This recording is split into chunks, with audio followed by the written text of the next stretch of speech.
नमस्कार, राज्यसभा टीवी के खास कार्यक्रम स्पेशल रिपोर्ट में आपका स्वागत है। मैं हूं अरविंद कुमार सिंह। इस एपिसोड में हम चर्चा करने जा रहे हैं चंपारण पर।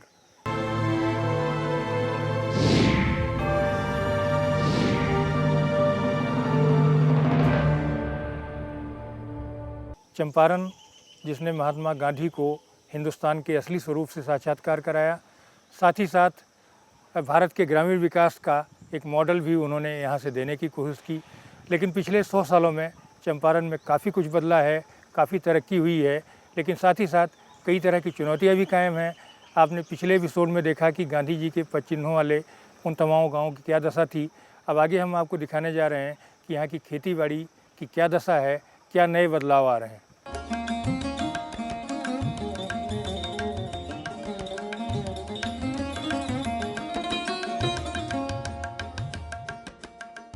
ये हैं पश्चिमी चंपारण के किसान विजय कुमार पांडे।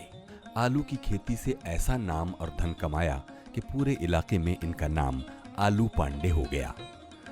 इनका गांव बड़निहार नरकटियागंज प्रखंड में आता है। अपना शुगर फ्री आलू ये प्रोसेसिंग कंपनियों को बेचते हैं। जब आम किसानों को आलू का रेट 1.5 रुपए किलो भी नहीं मिलता तो इनका आलू 10 रुपए किलो में बिक जाता है। आलू ही नहीं, तमाम क्षेत्रों में सफलता की कहानियों ने इनको दूर दराज तक मशहूर कर दिया है। लेकिन चंपारण के बाकी किसानों की तरह ये केवल अनाज की खेती पर आश्रित नहीं है। इनकी सफलता तकनीक और ज्ञान पर आधारित है। किसान प्रकृति के मिजाज को समझे, वातावरण को समझे और मिट्टी के तासीर को समझे। इन तीनों को अनुसंधान से अगर जोड़ करके और यहाँ के किसानों को, पशुधन को, खेती बाड़ी को जोड़ा जाए तो निश्चित रूप से कोई इस जिले को रोक नहीं सकता है, क्योंकि भगवान ने इसको इतनी मन्नतें दी है कि भारतवर्ष के किसी जिले को इतना नहीं मिला है जितना चंपारण को मिला है। विजय पांडे के पास 40 एकड़ जमीन है जो कभी बंजर थी। चंपारण में इतनी जमीन वाले किसानों के बच्चे महानगरों में नौकरी के लिए धक्के खा रहे हैं, लेकिन विजय पांडे ने 30 एकड़ जमीन में एग्रो फॉरेस्ट्री की नर्सरी डाल रखी है। ग्रीन हाउस में भी बहुत कुछ उगाते हैं।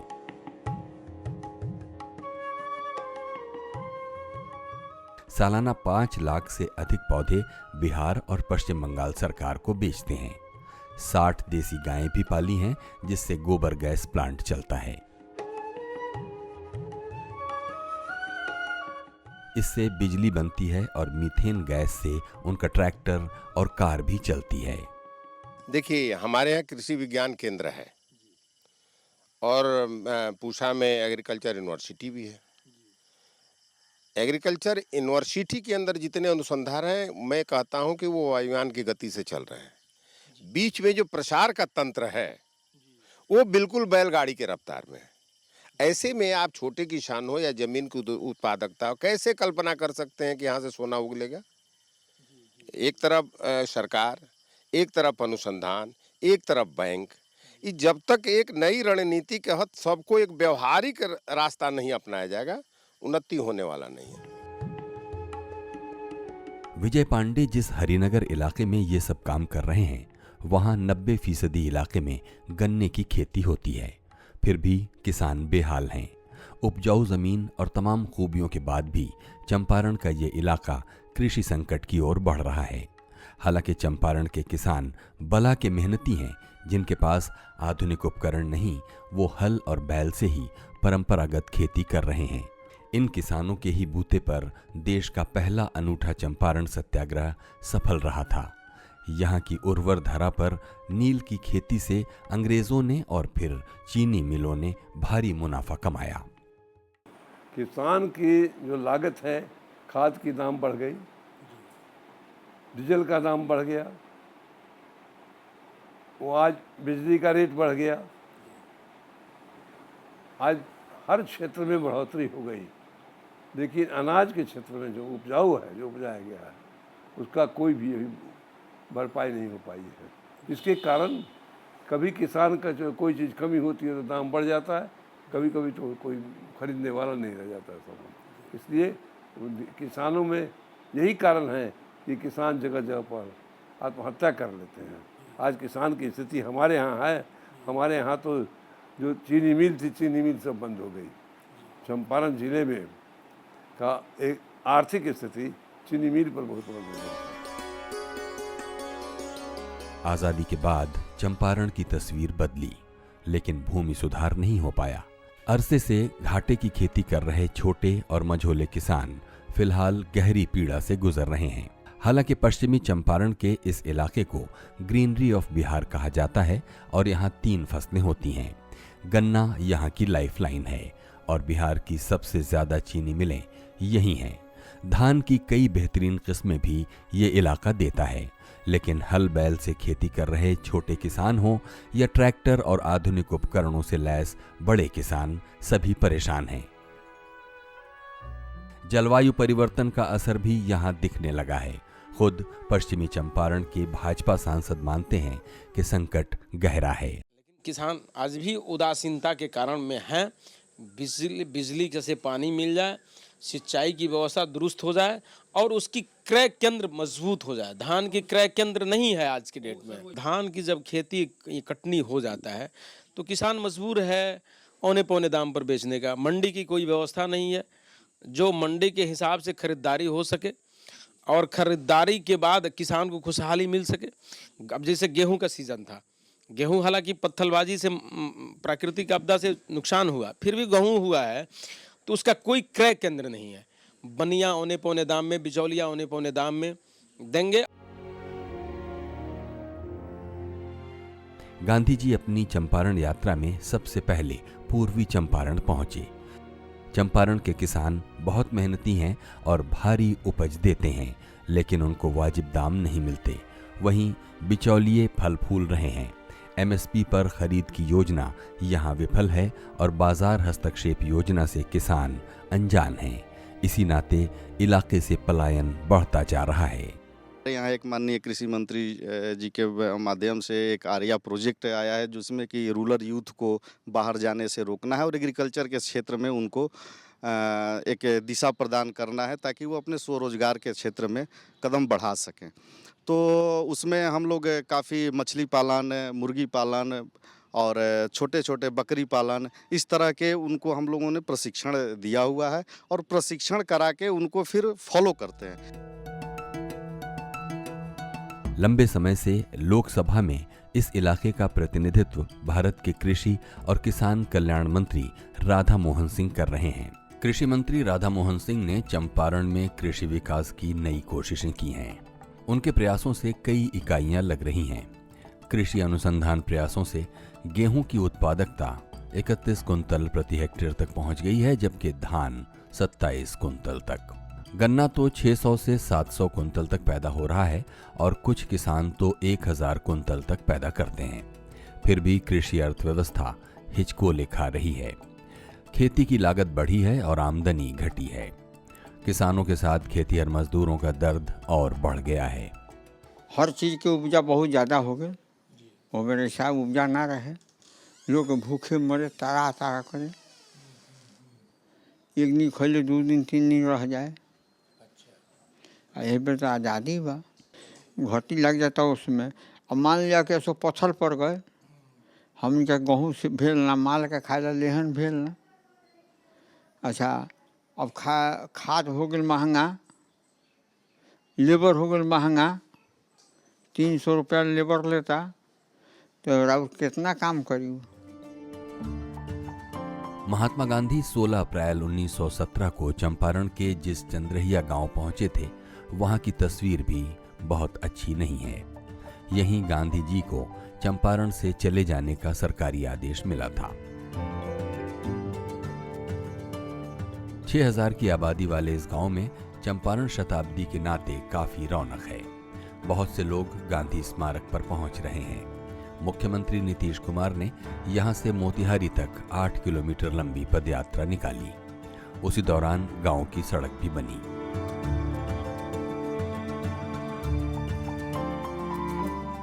गांव को केंद्रीय कृषि मंत्री ने गोद लिया है और उनके प्रयासों से कई योजनाएं आकार ले रही हैं। तमाम कृषि वैज्ञानिक भी गांव पहुंच रहे हैं। छोटे किसान के पास चूँकि खेत का आकार छोटा होता है और वो उनके पास उतनी उत्पादकता नहीं उत्पादन नहीं होता है कि वो मिल में भेज सकें।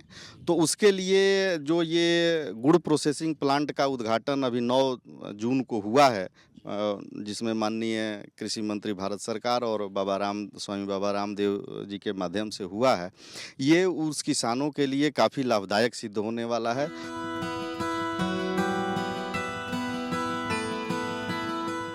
चंद्रहिया में तमाम बदलाव दिख रहे हैं। गांधी स्मारक की शक्ल भी बदल गई है। चंद्रहिया गांव में स्टेट बैंक, डाकघर और तमाम सुविधाएं हैं।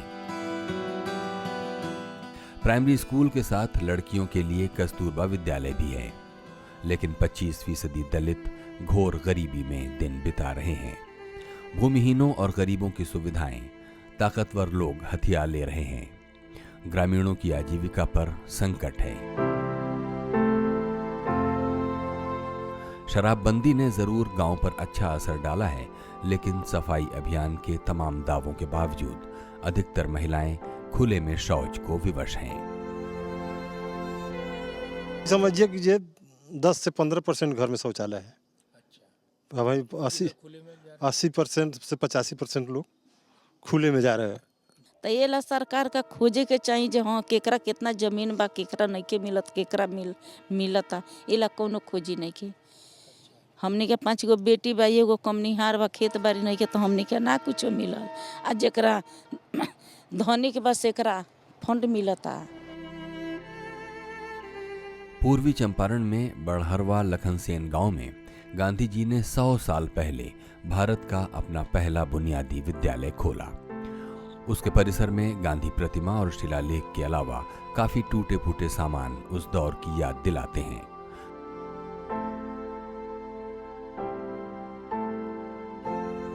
गांव को गांधी सर्किट से जोड़ा गया है और तमाम अफसर और नेता भी आते रहते हैं। यहाँ की अशिक्षा और गंदगी से द्रवित होकर गांधी जी ने ये पहल की थी। मुंबई के इंजीनियर बबन गोखले, उनकी पत्नी और गांधी जी के बेटे देवदास गांधी यहाँ शिक्षक रहे। चंपारण सत्याग्रह शताब्दी के मौके पर 26 लाख खर्च कर स्कूल को नई शक्ल दी जा रही है, लेकिन गांधी जी जिस शिक्षा प्रणाली को जमीन पर उतारना चाहते थे, आज वो गायब है। स्कूल में 1000 बच्चों पर 6 शिक्षक हैं। 1000 स्टूडेंट्स में मात्र हम 6 टीचर हैं। सबसे तकलीफ इस विद्यालय की मैं बता रहा हूँ एज ए हेडमास्टर, यही है। गांधी ने जिस शिक्षा प्रणाली को समाज में दिया, इन सरकारों ने उसको पूरा बर्बाद कर दिया। 7वां 8वां 9वां 10वां तक फ्री में पढ़ाई प्लस खुराक प्लस कपड़ा सब, लेकिन स्कूल की स्थिति देखिए। बड़हरवा लखनसेन गांव पंचायत की आबादी 8000 है। 95% लोग खेती पर निर्भर हैं। गांव का भव्य पंचायत सचिवालय भवन और अस्पताल बेकार पड़ा है। बनने के बाद भीतर कुर्सी मेज या फर्नीचर नहीं जुट पाया, तभी से ये ताले में बंद हैं। गांव को पर्यटक स्थल बनाने के इरादे से गेस्ट हाउस भी बना, जो बेकार पड़ा है। उसके लिए भी जरूरी साजो सामान नहीं जुटे।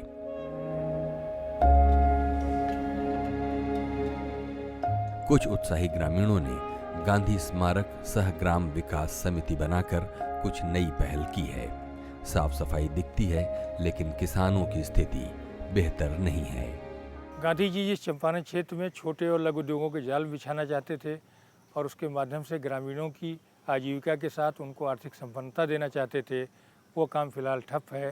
ज़्यादातर इलाकों में कुटीर उद्योग समापन की स्थिति में हैं और बगैर उनके शायद यहाँ की संपन्नता को एक नई शक्ल नहीं दी जा सकती। फिलहाल लेते हैं छोटा सा ब्रेक और उसके बाद आपको दिखाएंगे स्पेशल रिपोर्ट।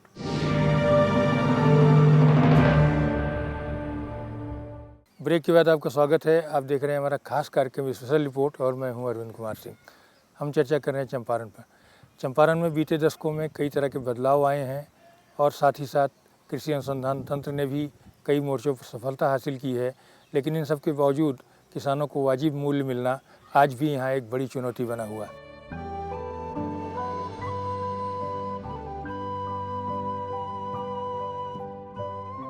चंपारण ने महात्मा गांधी को जननायक बनाया, ये बात वो कभी नहीं भूले।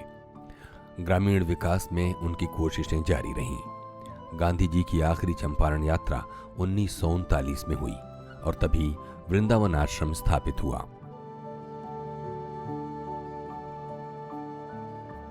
चिरकुट राउत ने उसी दौरान महात्मा गांधी को बहुत करीब से देखा था, लेकिन आज इनके जीवन की गाड़ी मुश्किल से कट रही है। सितंबर 2016 के बाद बुढ़ापा पेंशन नहीं मिली है, बार बार बैंक के चक्कर काटते हैं। चंपारण में बुजुर्गों की पेंशन और गरीबों की तमाम योजनाओं का यही हाल है।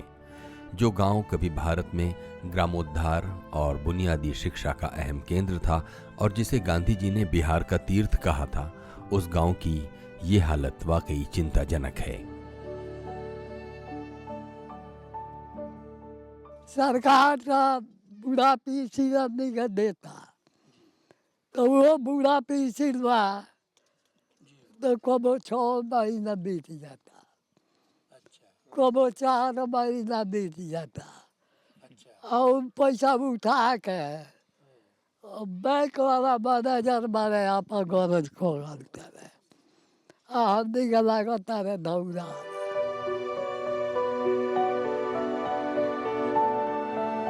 वृंदावन में गांधी सेवा संघ का 5वां अधिवेशन मई 1939 में हुआ। गांधी जी के साथ सरदार पटेल, खान अब्दुल गफ्फार खान और डॉक्टर राजेंद्र प्रसाद जैसी तमाम हस्तियां यहां 8 दिन रहीं। स्वतंत्रता सेनानी प्रजापति मिश्र की कोशिशों से 103 बीघा जमीन पर आश्रम और बुनियादी स्कूल खुला। आश्रम से सटा और भूदान की जमीन पर बसाया गया 1,500 की आबादी का गांव आज संकट में है।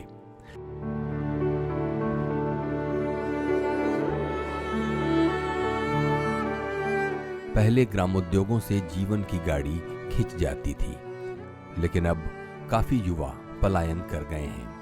कई लोग बटाई पर खेती करते हैं। भूदान की जमीन भी झगड़े में पड़ गई है और 14 लोगों पर खेत से फसल लूटने का फर्जी मुकदमा कायम है। हमारे गांव जो सो ठोकर खा रहा है। प्रजापति मिश्र थे तो वो जो सो गांव जो सो बसाए, हम लोगों को ज़मीन दिए, हम लोग ज़मीन जोत रहे थे, खा रहे थे आश्रम के तरफ से। आश्रम से हम लोग पूरा जो है सो शौक में रहे थे। आज जो है सो आश्रम जो है सो छीन भिन हो गया है। बाल बच्चा बाहर ईटा पत्थर धो के आवता तो वही में मड़ई टाटी में गुजर करता। ये हमनी के साथे मजबूरी बा। का कहीं हमनी खतरा ई सारा दुनिया बेकार बा।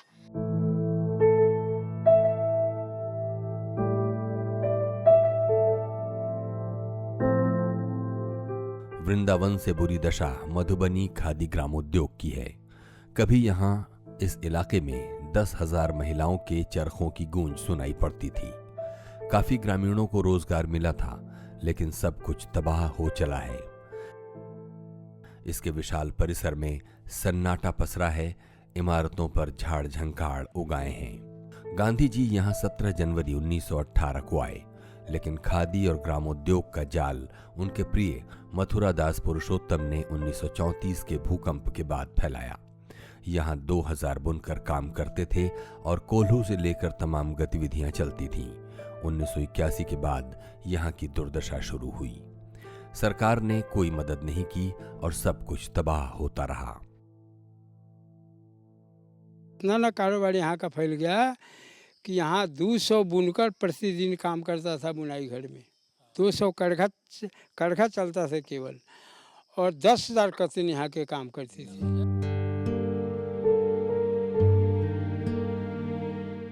मधुबनी खादी आश्रम के पास अब भी 17 एकड़ जमीन है।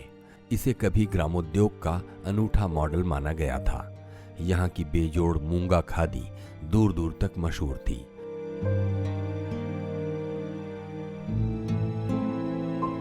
सूत कताई से लेकर कपड़े की रंगाई और छपाई में काफी लोगों को काम मिला। स्कूल से लेकर आश्रम में गौशाला तक चलती थी। ये कभी पूर्वी चंपारण का गौरव था और ग्रामीण फिर से इसे नया जीवन देने की मांग कर रहे हैं। इसका सारा आधार मौजूद है, बस पूंजी की दरकार है। कई बार मधुबनी आश्रम की रौनक लौटाने का दावा हुआ। कहा गया कि खादी वस्त्रों की बुनाई फिर शुरू होगी, लेकिन चंपारण सत्याग्रह की शताब्दी पर भी सब कुछ बेहाल है। सरकार इस पर ध्यान दे, इसको आगे बढ़ाने के लिए, और कुछ ऐसा सिस्टम बनावे, क्या है कि जो संस्था के कर्ता धर्ता हैं वो सही से इसको चला नहीं रहे।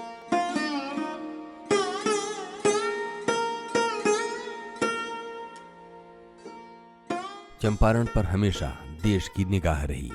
पहले राष्ट्रपति डॉक्टर राजेंद्र प्रसाद ने उस दौर के तमाम दस्तावेजों को संकलित और संरक्षित कराया। 1950 में डॉक्टर राम मनोहर लोहिया के नेतृत्व में एक कमेटी ने चंपारण के किसानों की दशा की पड़ताल कर बहुत अहम सुझाव दिए। कमेटी ने जमीनों की लूट और बंदरबांट में ताकतवर लोगों, चीनी मिलों और राजनेताओं के शामिल होने को उजागर किया। आज भी पश्चिमी चंपारण में 8,500 और पूर्वी चंपारण में 2,500 से ज्यादा परिवार बेघर हैं। फूस की झोपड़ी और नाम भर के मकान वाले तो बड़ी तादाद में हैं। भूमि सुधार आधे अधूरे मन से हुआ है। भले यहाँ से रोजगार को पलायन जारी है, लेकिन अधिकारियों के लिए चंपारण अभयारण्य सा है। ऐसा रुतबा दूसरे जिलों में नहीं है। सरकार चंपारण सत्याग्रह के उन 15 जगहों को सहेजने में लगी है जो गांधी जी से करीब से जुड़ी रही हैं। इनको विकसित कर गांधी सर्किट से जोड़ा जा रहा है, लेकिन गांधी जी के स्मारकों पर सेवा दे रहे सेवकों की दशा ठीक नहीं है। गांधी जी के पहले विद्यालय का मसला हो या चंद्रहिया का, सब जगह एक सा हाल है। सेवक न्यूनतम वेतन को भी मोहताज हैं। चंद्रहिया के केयरटेकर कृष्णा राय 1500 रुपए में गुजारा कर रहे हैं।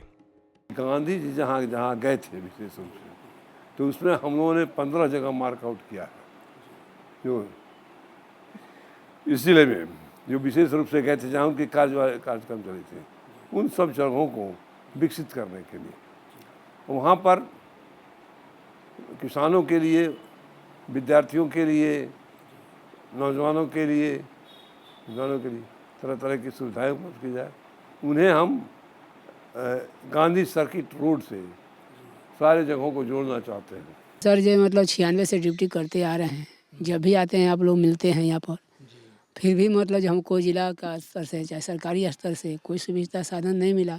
जो 96 से अपने परिवार त्याग करते हुए आज जुड़े रह गए, लेकिन आज तक कोई नेता आते हैं तो नहीं पूछते जी कैसे गेट खुल गया और कैसे हम लोग प्रवेश किए, को आदमी यहाँ रहता है कि नहीं रहता है, ये कहाँ से व्यवस्था होता है।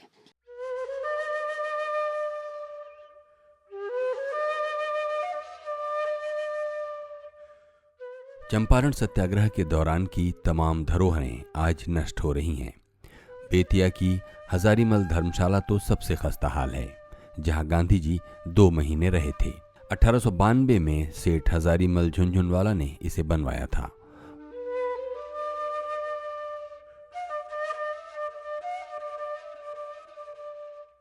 मोतिहारी के पास पिपरा नीलकोठी के ध्वंस आज भी कायम हैं। ये चंपारण में फैली 70 नील कोठियों में से एक थी।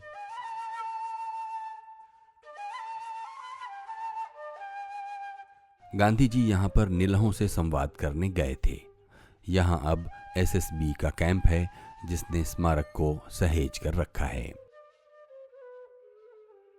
And we are just looking after the safety, security as well as administrative problems of these localities, and because we are here and guard is all around and we are in all out defense, that's why nobody will come and just make loss to this place.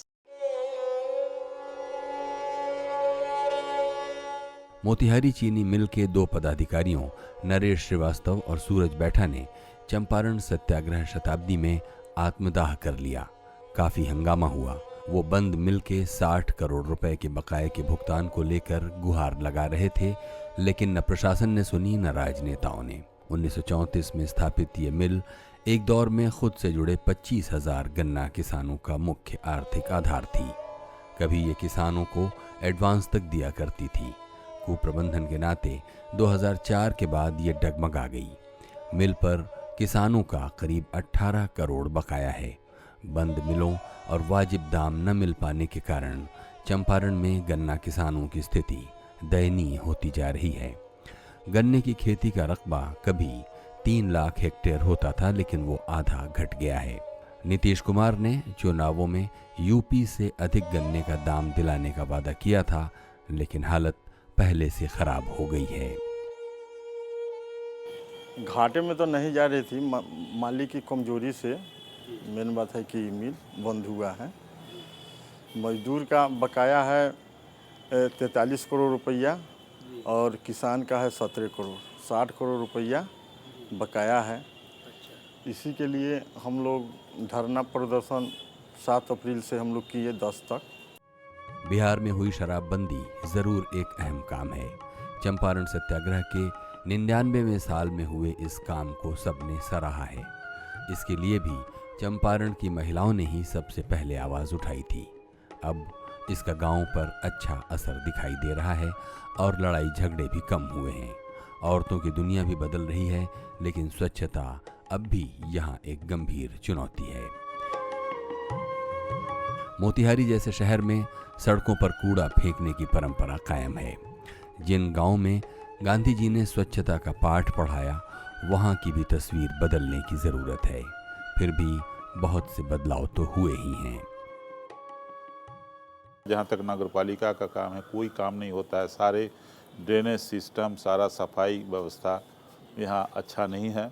इसको improve करना होगा। साल में एक बार बहुत कहने के बाद भाई नाली साफ़ कर दो, तो एक बार कर देता है तो हम सोचते हैं कि चलो भाई बरसात से पहले नाली साफ़ हो गया।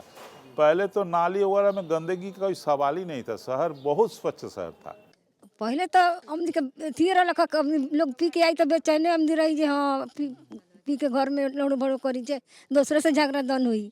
अब मंग ना होता, शांति बा। गांधी जी ने चंपारण में किसान जागरण के बदौलत तमाम मोर्चों पर बहुत कुछ बदला, लेकिन खेतीबाड़ी पर आश्रित चंपारण को अभी और बदलाव का इंतजार है। तो कुल मिलाकर ये माना जा सकता है कि चंपारण एक नई अंगड़ाई ले रहा है। कई सकारात्मक पक्ष भी दिख रहे हैं, लेकिन कई तरह की गंभीर चुनौतियां भी हैं, जिसमें ग्रामीण गरीबी के साथ साथ खेतीबाड़ी में पिछड़ापन प्रमुख है। हालांकि यहाँ उत्पादकता बढ़ी है और कई सोपानों पर तमाम कीर्तिमान भी बन रहे हैं, लेकिन छोटे और गरीब लोगों की चुनौतियाँ कायम हैं और उससे निपटने के लिए भारत सरकार और राज्य सरकार को मिलकर कुछ ठोस कदम उठाने की दरकार है। इस एपिसोड में फ़िलहाल यहीं तक। आगे मिलेंगे किसी और ख़ास एपिसोड के साथ। तब तक के लिए धन्यवाद।